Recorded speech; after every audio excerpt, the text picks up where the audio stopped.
Good morning student. देखिए MSc second unit first semester का आपको एक topic different type of respiratory organs. Respiratory का मतलब क्या होता है? श्वसन अंग, जो विभिन्न प्रकार के श्वसन अंग पाए जाते हैं।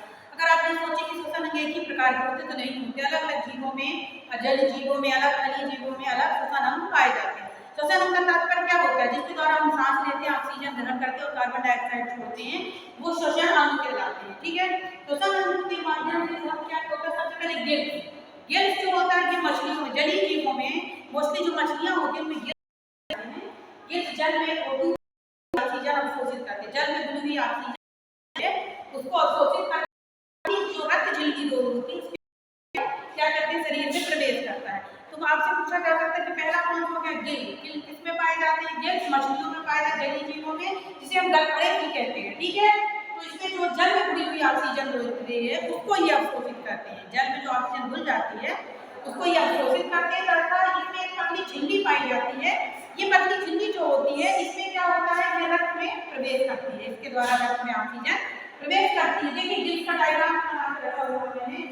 गिल आर्च है, गिल रैक्स है और गिल फिलामेंट, ये गिल्स है। ठीक है, और ये किसमें पाया जाता है? गलखड़े भी कहा जाता है और मछलियों में पाया जाता है मोस्टली। ठीक है, इसे गलखड़े के नाम से जानते हैं। दूसरा होता है लंग्स। लंग्स का मतलब क्या होगा? फेफड़े।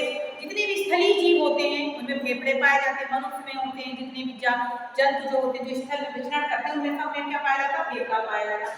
फेफड़े में आप देखोगे कि इसमें ऑक्सीजन क्या होती है? अंदर ग्रहण की जाती है और कार्बन डाइऑक्साइड क्या की जाती है? बाहर छोड़ी जाती है। ठीक है, तो देखिए आप देख रहे होंगे कि बीच डायग्राम बना हुआ है।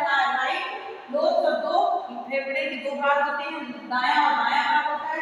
बीच में ट्रेकिया होती है, पतली पतली नलियां निकली होती है जिसे ब्रंकियाल्स कहते हैं। ठीक है, ये पाया जाता है।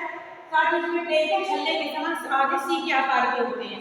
तो ये दूसरा जो हो गया आपके लिए लंग्स जो होता है ये स्थलीय जीवों में पाया जाता है और ऑक्सीजन को लेने का और कार्बन डाइऑक्साइड छोड़ने का कार्य करता है। तीसरा ट्रेकिया। ट्रेकिया को कहते हैं श्वसन नली। ये श्वसन नली के समान, ये एक नली के समान रचना होती है जो कि जो कीड़े जो इंसेक्ट जो होते हैं, आर्थ्रोपोडा जो होता है उसमें जो कीट पाए जाते हैं, इंसेक्ट पाए जाते हैं, उसमें छोटी सी नली पाई जाती है जिसे हम ट्रेकिया कहते हैं। इस नली का एक जाल होता है, इस जाल में वायु भरी हुई होती है तथा इसीलिए ट्रेकिया के माध्यम से ये कोशिकाओं के द्वारा ग्रहण करते हैं ऑक्सीजन को, CO2 छोड़ते हैं। तो जो आप याद रखना कि ट्रेकिया क्या कहलाती है? श्वसन नली कहलाती है। आर्थ्रोपोडा जो होता है, आर्थ्रोपोडा के इंसेक्ट जो होते हैं, कीट जो होते हैं, उनमें ये छोटी नली के समान जाल बना हुआ होता है और जिसमें सीधे ऑक्सीजन क्या होती है? ट्रेकिया के माध्यम से कोशिकाओं द्वारा ग्रहण की जाती है और CO2 बाहर छोड़ी जाती है। ठीक है, तो ये different type of respiratory organ जो होता है, अंदर से छोटा क्वेश्चन है आपका 5 नंबर का आ सकता है। तो सबसे पहले आप क्या करेंगे? गिल्स बता देंगे, इसका डायग्राम बना दिया, लंग्स का डायग्राम बना दिया। ठीक है, ठीक है, और ये देखिए ट्रेकिया श्वसन नली के समान कीटों की छोटी सी रचना पाई जाती है, ऐसी लगती है।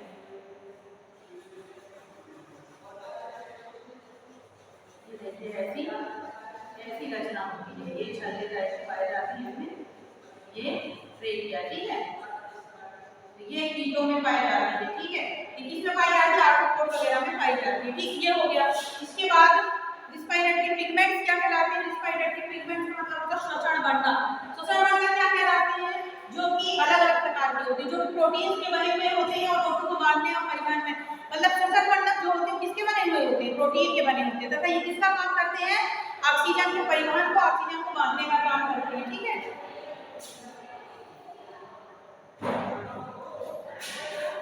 इसके बाद आप देखोगे कि हीमोग्लोबिन। रिस्पायरेटरी पिगमेंट जो होते हैं 3 प्रकार, 4 प्रकार के होते हैं। हीमोग्लोबिन, हीमोसाइनिन, ठीक है, क्लोरोमाइसिन और हीमोसाइनिन। ठीक है, हीमोरेथ्रिन। ठीक है, तो देखो पहले रिस्पायरेटरी ऑर्गन हीमोग्लोबिन जो होता है मनुष्यों में पाया जाता है, Hb जिसे कहते हैं, लाल रंग होता है।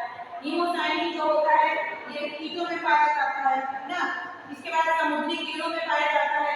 दूसरा हीमोरेथ्रिन जो है ये समुद्री कीड़ों और इनवर्टेब्रेट में पाया जाता है। ठीक है, तो आपको हीमोसाइनिन वगैरह जो नीले मंडल के रूप में भी ये होता है। तो ये सिफन पिगमेंट है, ये भी आपको पूछा जा सकता है इसमें कि कितने प्रकार के होते हैं? 4 प्रकार के होते हैं। कितना प्रकार और थोड़ा सा इनके बारे में लिख देना है कि किसमें पाए जाते हैं। ठीक है, ये हो गया। तो इसके बाद आप देखेंगे कि ऑब्जेक्टिव ऐसा पूछा जा सकता है कि रिस्पायरेटरी पिगमेंट कितने होते हैं? 4 होते हैं। इनमें क्या पाया जाता है? प्रोटीन पाया जाता है। रिस्पायरेटरी पिगमेंट का काम क्या है? O2 को को बांधने का परिवहन करने का काम होता है, ठीक है। फिर इसके बाद हीमोग्लोबिन किस कलर का होता है, लाल कलर का होता है। हीमोग्लोबिन किस कलर का होता है, नीले रंग का होता है, जो कीटों वगैरह में आर्थ्रोपोडा में मोस्टली पाया जाता है। हीमोग्लोबिन वगैरह समुद्री कीटों में होता है, इनवर्टिब्रेट जो उसमें पाया जाने वाला होता है। डिफरेंट टाइप रेस्पिरेटरी ऑर्गन्स कितने होते हैं, 3 प्रकार की होती है, ठीक है। कभी ऑब्जेक्टिव पूछ सकता है गिल्स में क्या होती है, तो गिल्स में किसके रूप में ऑक्सीजन आजादी पतली झिल्ली से रक्त में प्रवेश की जा सकती है। स्टूडेंट ये फर्स्ट सेमेस्टर की सेकंड यूनिट का सेकंड टॉपिक है। Thank you.